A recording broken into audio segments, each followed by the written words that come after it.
Na nossa escola dominical de hoje, nós vamos estudar o texto que se encontra no Evangelho de Mateus, capítulo 18, versículos de 21 a 35. Diz assim a palavra do Senhor. Então Pedro, aproximando-se, perguntou a Jesus: Senhor, até quantas vezes meu irmão pecará contra mim que eu lhe perdoe? Até 7 vezes? E Jesus respondeu: Não digo a você que perdoe até 7 vezes, mas até 70 vezes 7. Por isso, o reino dos céus é semelhante a um rei que resolveu ajustar contas com os seus servos. E passando a fazê-lo, trouxeram-lhe um que lhe devia 10.000 talentos. Não tendo ele, porém, com que pagar, o senhor desse servo ordenou que fossem vendidos ele, a mulher, os filhos e tudo o que possuía, e que assim a dívida fosse paga.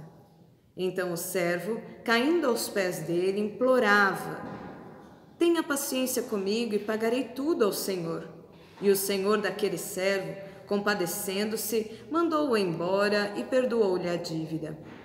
Saindo, porém, aquele servo, encontrou um dos seus conservos que lhe devia 100 denários. Agarrando-o, começou a sufocá-lo, dizendo: Pague-me o que você me deve.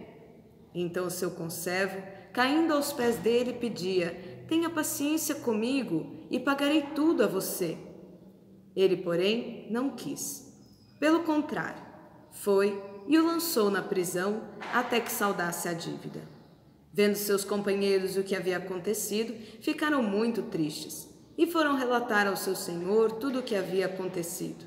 Então o senhor, chamando aquele servo, lhe disse: Servo malvado, eu lhe perdoei aquela dívida toda porque você me implorou. Será que você também não devia ter compaixão do seu conservo, assim como eu tive compaixão de você?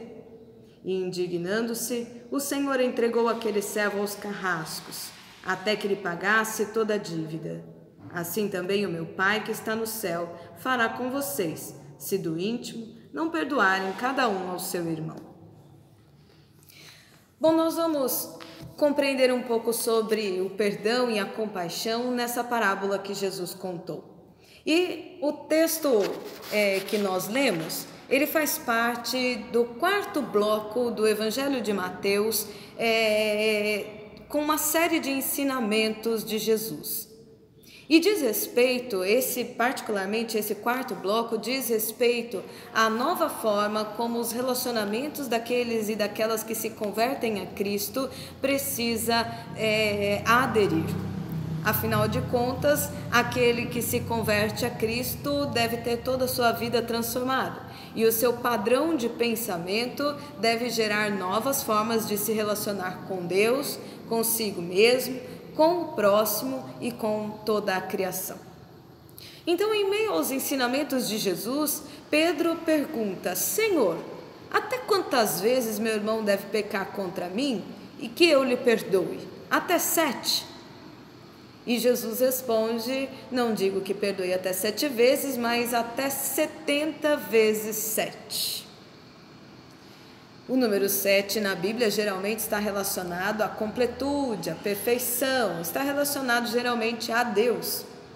Então, o que Jesus quer ensinar para nós, com perdoe até 70 vezes 7, é que a nossa forma de agir com relação ao pecado do próximo deve ser assim como a forma que Deus age com relação ao nosso pecado.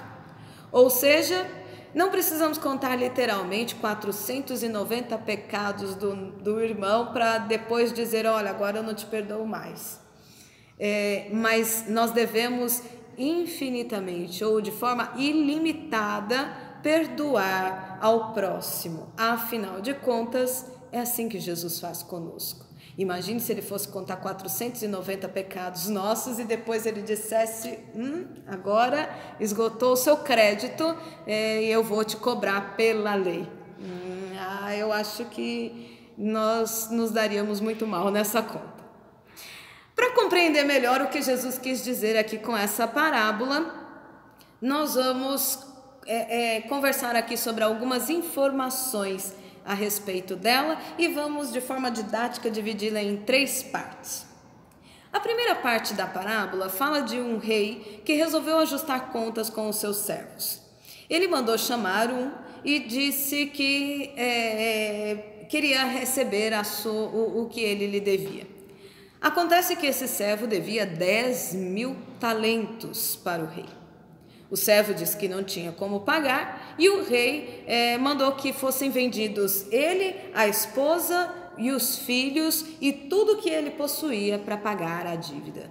O servo implorou para que o rei tivesse paciência, porque ele pagaria toda a dívida em breve.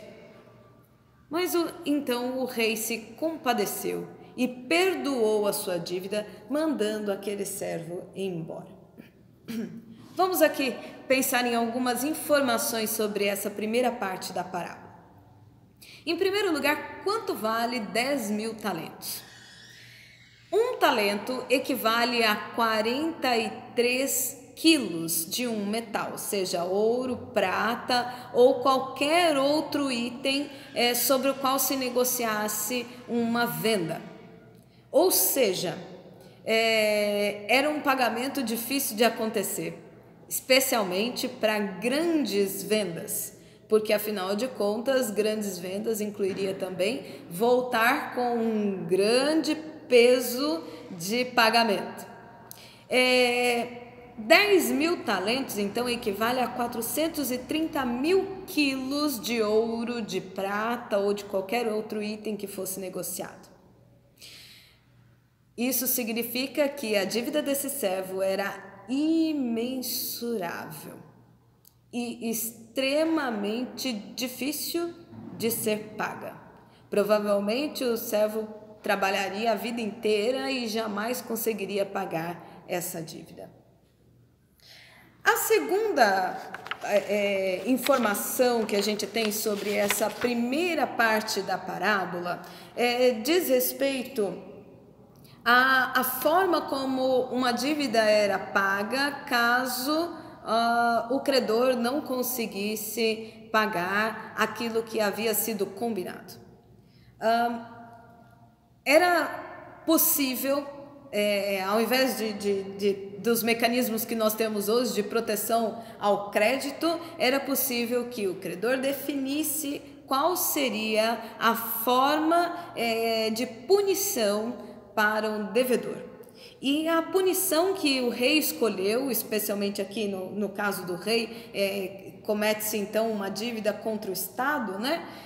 O rei definiu então que fossem vendidas a família desse servo e tudo que ele possuía para pagar a dívida.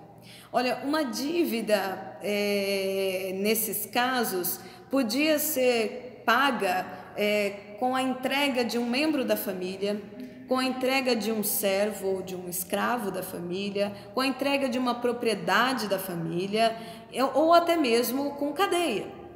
Só que a cadeia, especialmente no caso de um crime contra o Estado, no Oriente, era uma punição extremamente severa. Os prisioneiros geralmente eram amarrados, atados a grandes blocos ou a pesados grilhões, e isso impedia que eles conseguissem se deitar ou se sentar. Então, além do fato de estar preso, havia um incômodo muito grande porque eles não conseguiam sequer descansar. Eles também tinham uma outra dificuldade. O prisioneiro geralmente era açoitado e torturado na prisão, e isso fazia com que grande parte deles morresse. A terceira informação que nós temos aqui sobre essa primeira parte da parábola é que a dívida desse servo jamais poderia ser paga por ele. Considerando que ele devia 430.000 quilos para o rei, como é que ele ia pagar tudo isso? Era uma dívida absurda, impagável, mas o rei se compadeceu dele porque ele pediu por paciência do rei. O rei não dividiu a dívida, o rei não refinanciou a dívida, o rei não fez desconto, nada disso. Ele simplesmente perdoou a dívida. A segunda parte da parábola continua dizendo que o servo foi embora e no caminho encontrou um conservo, alguém que servia ao rei também junto com ele, mas que essa pessoa lhe devia 100 denários. Então ele foi, agarrou o homem e começou a sufocá-lo, dizendo: pague o que você me deve. E o homem fez o mesmo que ele fez perante o rei, implorou para que o rei tivesse paciência e pediu: por favor, tenha paciência, eu vou pagar a sua dívida. Mas o homem não quis ouvir e mandou que aquele servo fosse lançado na prisão até que pagasse a dívida. Vamos aqui a algumas informações sobre essa segunda parte da nossa parábola. Quanto vale 100 denários? 100 denários significa 100 dias de serviço, ou seja, 3 meses e 10 dias de trabalho ininterruptos, somente para pagar a dívida. É uma dívida alta, mas possível de pagar, considerando que mesmo apertando daqui ou dali, o cidadão precisaria de algum dinheiro para sobreviver. Se ele reservasse pelo menos metade do salário dele para pagar a dívida, em até 7 meses ele conseguiria pagar.